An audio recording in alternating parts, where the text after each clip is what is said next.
그럼 이거 어떻게 해야 돼? 다 문제야 지금. 네, 지금 제가 다 문제인데요. 네, 다 문제야. 안녕하십니까, 관리버입니다. 오늘 무슨 얘기를 해볼까요?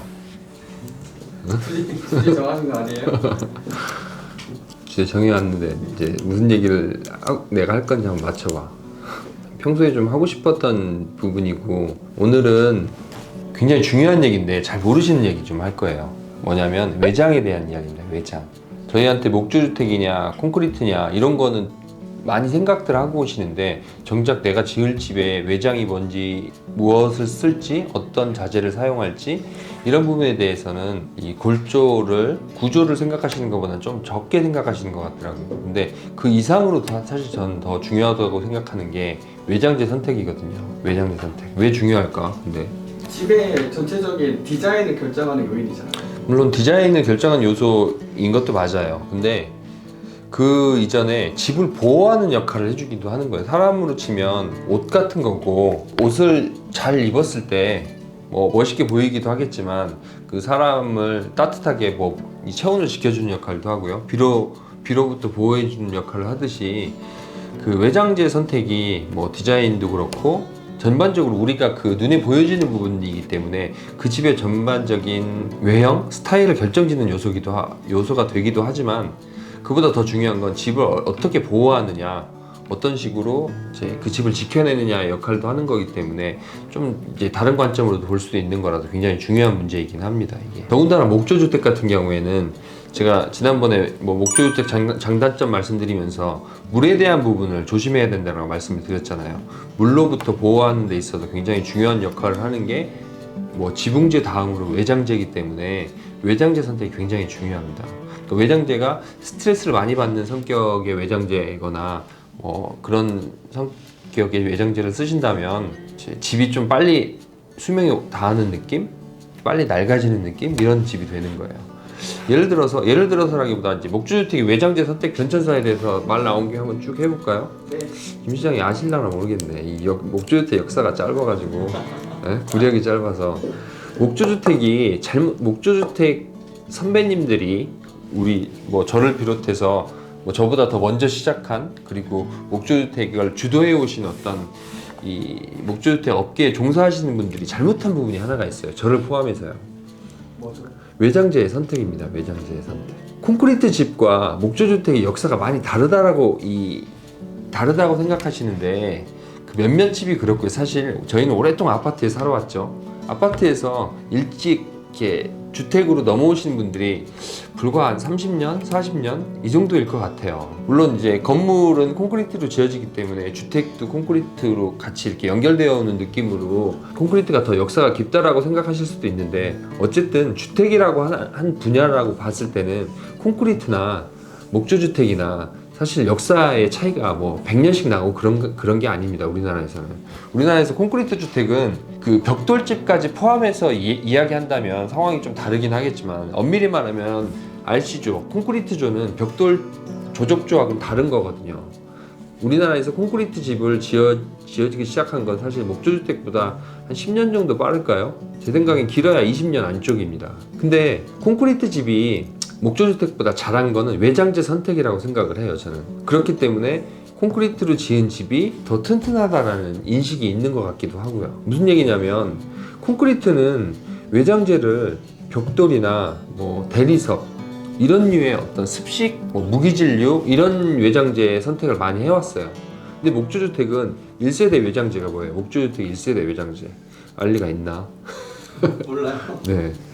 시멘트 사이딩이라고 하는 게 있습니다. 네. 목조주택 이퀄 외장재는 초창기에는 시멘트 사이딩이라고 하는 소재가 있었어요. 그걸 뭐 브랜드를 어디 거를 쓰느냐 뭐 이거에 따라서 이제 회사의 어떤 호불호가 갈릴 정도로 시멘트 사이딩은 그냥 골조를 SPF로 하듯이 외장은 시멘트 사이딩을 하는 시대가 있었습니다. 거기서 이제 문제가 슬슬 드러나기 시작을 했죠. 그럼 외장재 자체를 바꿔야 되는데, 외장재 드러나는 문제만 바꾸려고 한 거예요. 당시에는 페인트를 바꾼다거나 뭐 몰딩 재료를 바꾼다거나 이런 어떤 본질적인 부분을 바꾼 게 아니라, 그런 소소한 문제가 드러나는 부분들을 보완을 하면서 이 문제를 커버하려고 했던 거죠. 근데 되나? 그게 안 되지. 우리나라에서는 시멘트 사이딩이 관리 없이 버틸 수 있는 구조가 아닙니다. 제일 큰 문제는 건축주가 관리를 잘 해줘야 되는데 건축주는 집을 지으면 끝나는 줄 알아요. 우리나라 건축주의 마인드는 AS는 업체가 하는 거고 나는 관리하지 않는다. 이게 이제 초창기 이 주택을 짓는 건축주들의 마인드였기 때문에 시멘트 사이딩을 뭐 주기적으로 칠해주고 관리해주고 이러신 분들이 없었죠. 뭐 10년 된 시멘트 사이딩 집들이 이제 점점 노후가 되면서 이렇게 이 외장재를 선택해서는 안 되겠다라고 하는 분들이 생겨나기 시작을 한 거예요. 그 다음 2세대가 뭘까? 이건 알 수도 있을 것 같은데. 세라믹 같은 느낌이 드는데. 아, 세라믹은 아니죠. 세라믹은 3세. 스타코? 스타코는 제품명입니다. 제품명. 정확히 아셔야 잠깐 이제 설명을 하고. 스타코는 드라이비트 공법에 마감재로 쓰이는 아주 유명한 회사의 제품명이 스타코예요. 거기 스타코 플렉스라고 하는 제품이 또 있는 거고요. 그러니까 어느 한 이 공정의 제품명이 대명사로 쓰일 정도로 그 스타코라는 제품의 시장 장악력이 우리나라에서 좀 굉장했던 거지. 저도 스타코라는 제품을 많이 썼었고 뭐 미국 제품이고 좋은 제품인 건 맞습니다.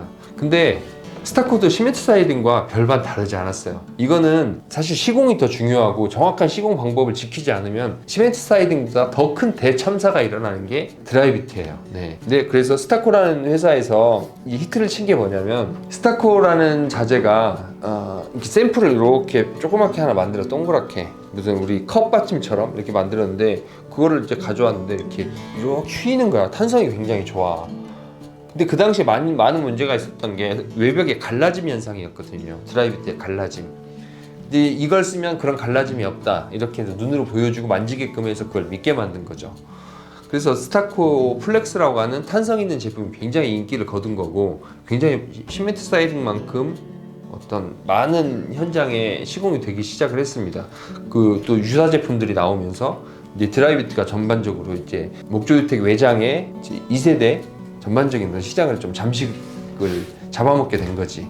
그래서 뭐 저도 한참 지중해풍 공사 많이 할 때 뭐 하얀색 회벽에 뭐 이 기와를 덮어야 될 때는 뭐 드라이비트 시공을 많이 했죠. 그렇게 2세대의 스타코를 많이 했는데 그것도 시간이 지나고 나니까 그런 뭐 자외선에 오랜 시간 노출됐을 때 갈라짐이라든가 제일 큰 문제가 흰색이다 보니까 오염이었어요. 오염. 우리나라는 거미줄도 많고 습도도 높기 때문에 흰색 외벽을 했을 때 그거 역시도 꾸준히 시멘트 사이딩처럼 관리해주지 않으면 문제가 많이 생겼던 거죠. 근데 스타코는 흰색 말고 다른 색은 없나? 다른 색도 있는데 뭐랄까 걔도 이상하게 관리하기가 쉽진 않았어. 뭐 회색인데 똑같이 회색이라 검은색 차라 그래서 우리가 때가 안 타는 게 아니잖아요. 네. 그러니까 이게 재질 자체가 좀 오염이 많이 되는 재질이에요. 물로 잘 씻기지 않고 이 흡수율의 문제이기도 한데 좀 뭐 때가 많이 흡수한다고 해야 되나? 그리고 스크래치에 약하고 그런 부분들이 뭐 크랙도 좀 일어나기도 하고. 그러니까 이것도 이제 좀 외면받기 시작했죠. 시장에서. 좀 고급 자재는 아니다. 실제 뭐 건축비 시공비가 많이 비싸지도 않습니다. 이게 뭐 거슬러서 유래를 올라가면 독일에서 2차 세계대전 이후 1차인지 2차인지는 모르겠네. 2차 세계대전 이후 그 건축을 빨리 해야 되니까 거기 춥잖아요. 외단열을 동시에 하면서 외장까지 할 수 있기 때문에 외장과 외단열을 동시에 할 수 있기 때문에 이런 공법이 생겨나기 시작을 한 거고 굉장히 빠르게 이제 건축을 재건할 수 있기 때문에 이제 만들어진 공법이라고 하더라고요. 실제로 공사가 굉장히 빠르고 깔끔하고 뭔가 이렇게 효율적이긴 합니다. 건축비와 건축 기간을 잡을 수 있다는 부분이 이 드라이비트 공법의 굉장히 큰 장점이죠. 근데 이것도 시공을 잘하면 괜찮은데 이제 시공을 막 점점 더 싸게 이렇게 하다 보니까 문제가 된 현장들이 많은 거예요. 그러면서 이제 시멘트 사이딩처럼 이게 외면받기 시작을 한 거죠. 그 3세대 그 다음에 나타난 거. 3세대 뭘까? 여기서는 이제 나올 것 같은데요. 세라믹 사이딩. 세라믹 사이딩. 요즘 가장 이제 핫한 외장재가 세라믹 사이딩이죠. 말 그대로 세라믹 사이딩은 제가 명확한 그 속 재질이 뭔지는 모르겠는데 아마 시멘트 사이딩에 세라믹 코팅을 한 것 같은 뭐 이런 아니, 정확한 건 아닙니다. 그러니까 예를 들어 그런 걸 상상하시면 된다라고 말씀을 드리는 거예요. 세라믹 코팅을 해놓은 거예요. 시멘트 사이딩 같은 보드판에 세라믹 코팅을 해서 그 세라믹 코팅력으로 외부의 어떤 스트레스를 견디게끔 만든 게 세라믹 사이딩입니다. 일본에서 개발이 된 거고요. 아주 좋은 자재인 건 맞는 것 같아요. 가격은 좀 비싸긴 하지만 뭐 그 정도 어떤 시공 퀄리티와 깔끔한 느낌을 내기 위해서는 그만한 자재도 없는 건 맞는데 얘도 요즘에 조금 문제가 드러나기 시작을 해요. 세라믹 사이딩 자체에는 문제가 없는데 세라믹 사이딩이 전체 제일 긴 길이가 3m 60이에요. 집이 3m 60을 끝나지 않잖아요. 네. 그리고 끝난다 하더라도 그 코너 부분은 어쨌든 이음새가 발생을 할 수밖에 없는 구조고, 근데 그 이음새 부분을 처리할 수 있는 게 실리콘류밖에는 없어요. 그러니까 그 실리콘 쪽에서 이제 처리를 완벽하게 하지 못한다거나 그러면 조금씩 문제가 생기고 보수를 지속적으로 해줘야 되는 문제가 발생을 한다는 거죠. 실리콘 같은 경우에는 이 건축주가 직접 관리할 수 있는 대상이 아닙니다. 그러다 보니까 전문가가 꼭 와야 되고, 뭐 그런 유지 보수 비용이 들어간다면 굳이 이 비싼 비용을 들여서 뭐 스타코를 하지 않고 세라믹을 해야 될 이유가 없다라는 어떤 여론이 조금씩 생기고 있는 분위기긴 해요. 그럼 이거 어떻게 해야 돼?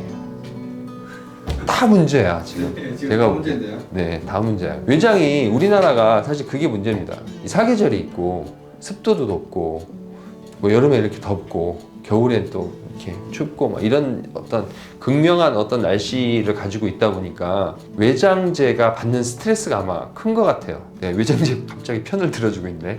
네. 근데 이게 외장을 잘 해놔야지만 그 집이 오래 견디는 겁니다. 외장재를 잘 해야 돼요. 그래서 4세대가 있어요. 4세대. 4세대는 뭘까? 설마 벽돌은 아니겠죠?